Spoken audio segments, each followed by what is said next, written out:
छॾे हर को अची वियो घर पंहिंजो, करे बंद दुकान करे पहुतो। शिव भजन जे जन्मदिन ते हर को आयो नचंदो। शिव भजन जे जन्मदिन ते हर को आयो नचंदो। छॾे हर को अची वियो घर पंहिंजो, करे बंद दुकान करे पहुतो। शिव भजन जे जन्मदिन ते हर को आयो नचंदो। शिव भजन जे जन्मदिन ते हर को आयो नचंदो।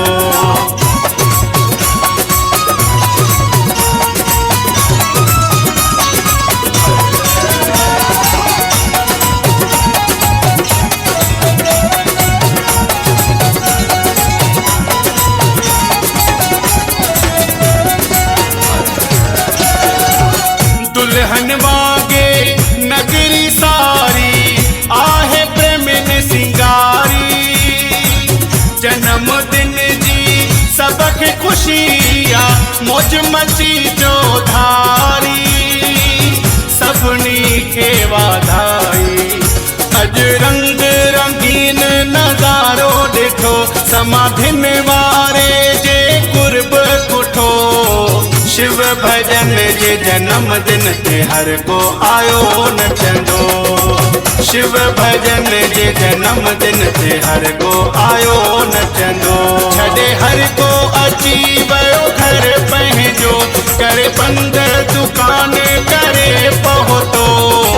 शिव भजन जे जन्मदिन ते हर को आयो नचंदो। शिव भजन जे जन्मदिन ते हर को आयो नचंदो।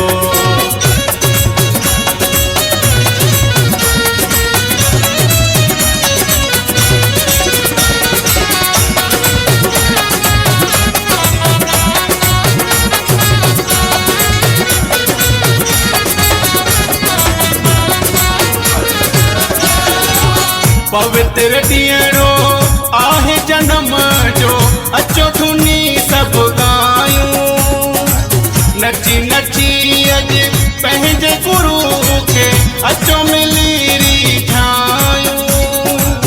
गीत ख़ुशी जा ॻायूं।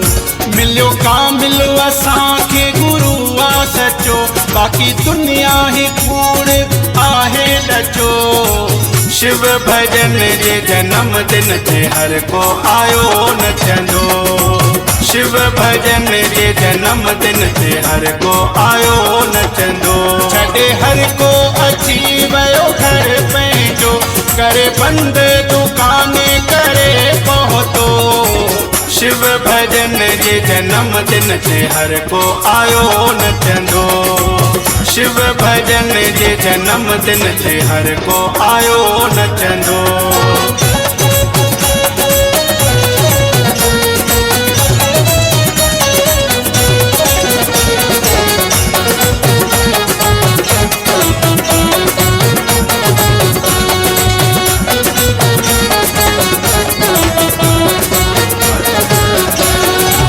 सुख समृद्धियूं सवे मिलन थियूं हिन पावन अवसर ते।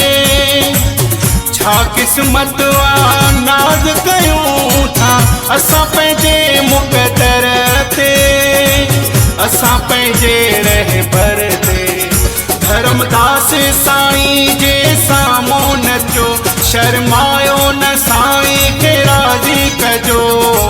शिव भजन जे जन्मदिन ते हर को आयो नचंदो। शिव भजन जे जन्मदिन ते हर को आयो नचंदो। छॾे हर को अची वियो घर पंहिंजो, करे बंद दुकान करे पहुतो। शिव भजन जे जन्मदिन ते हर को आयो नचंदो। शिव भजन जे जन्मदिन ते हर को आयो नचंदो। छॾे हर को अची वियो घर पंहिंजो, करे बंद दुकान करे पहुतो।